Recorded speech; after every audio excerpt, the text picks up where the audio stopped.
same thing. You know, we don't put a whole game together. Even though we didn't play good the first half, we stayed in the game, you know, and we made it a game. They helped us. I mean, they had 26 turnovers, and you lose a game 26. And we had 21 offensive rebounds. But, I mean, it could be because you missed a lot of shots and all that. But the thing that really stands out is in the game we shot 26% from the field. So you're going to take 6 shots away. No, really 15 shots away from the three. So we shot 40% from the three. And we shot less, 26 from the field, and then 33% from the free throw line. Doesn't make sense. You know, I don't know how. Really, I don't know. It's hard to fix. And you know, it's like they're going to go and say, well, man, we held this team to 43 points. You know, and our defense was really good. Maybe it was. You know, I didn't think the matchup zone we struggled with. I mean, they switched from playing man the first half to the matchup zone. And I think they did a good adjustment. We had them turning over the ball when they were doing ball screens on the wings and stuff. They quit doing that because we call trapping or tinning or whatever. So it's kind of like, to me, it's a kind of a broken record. We're doing a lot of the things that lead to losing, you know, in losing ways, and we got to try to change some of that, you know. I thought they played hard, but we didn't play very smart. So I thought in the last game y'all played well and then ran out of gas. This one, I just think y'all were making shots. we didn't make. I didn't think you ran out of gas. A little bit, but I thought you just didn't make any shots. A lot of times at the end of a game like that, though, it's if they're getting tired and stuff, you miss a lot of shots, especially off the front of the rim. You know, I know I don't know if y'all knew that, but there was some adjustments on the rim. No, I'm gonna report it. We were 3 inches off on the other goal. Well, I saw they were doing something before the game. Yeah, the conference is making us do that now. I guess we got reported or whatever, and so they're making everybody measure. So I was watching them measure, and they were measuring the side of the rim instead of the front of the rim. You're supposed to measure the front of the rim, and then they were going to have the officials come out. So I went over there and meet them. I said, "You got to measure the front." And the guy said, "Well, it's only 10-3. It's not that far off." You know how much 3 inches makes a difference? Wow. So yeah, it's just. Yeah, I saw they were doing that. Yeah, we got to do it every game now. Yeah, every game they're going to have to measure, men and women. They have to measure. It might be a good thing, I guess. For us, we found out that we were. I mean, y'all forced her to make turnovers, but the girl inside, y'all just didn't really have an answer for her defensively. Okay. Especially the second half, because I thought the paint points the first half were pretty close, but then the second half, I mean, to score 32, I think it was, I want to say it was 18-18 or something like that, maybe a little bit less.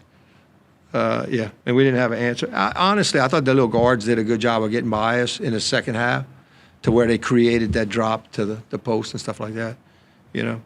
And then you look at the rebound, and it's not that bad when it's 41-37, so it's not that. And then the turnovers are about the same. We would get a turnover and turn it right back over. And you can't play basketball like that, you know. We got to learn, you know. Point guards got to learn to get the ball in their hands and take care of it, you know. It's just, it's funny how chemistry is going to be important in this world of transfers. Or you're going to be able to build some chemistry. You're going to take special kids. You're going to have to get lucky. Because even last year we struggled a lot with this, the consistency of it.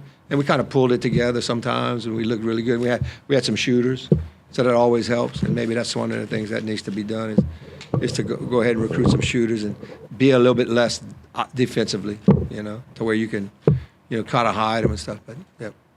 Coach, you kind of talked a little bit about that.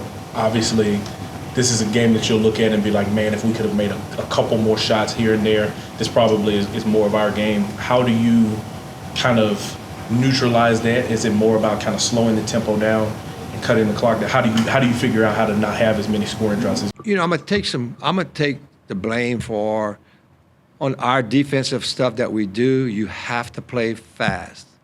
You have to. I mean, it gets you playing fast. So they kind of like that. And for the most part, if we have the right lineup, we always talk about once we switch the lineup, it changes a lot. But we have the right lineup, we can really defend. But they can't take it and transfer it to the offense side and slow down. I mean, you're exactly right. I mean, you can just see, even the other team kind of played fast. And the second half, it looks like they kind of calm down. When you play fast with the ball, you're going to make some mistakes, and that's what we do. And my thing is ball fakes and passes. If you would see Tamika in practice, she has to demonstrate something, and she always starts with a ball fake, always. And we're trying to get them to do that. They start with a pass or mostly a dribble, and then now you can't fake nothing but head fake. So they limit themselves to what they can do, and that's why the pressure bothers us. Is we don't do those little things of shot fakes, pass fakes, all that, and then we're not a very good passing team. That's one of the things that we noticed from the beginning. We tried, as a coach, I've always trying to figure out how to make what we call high post passing. We do, and we do a lot of passing drills, and sometimes we get better at it, but we're still not.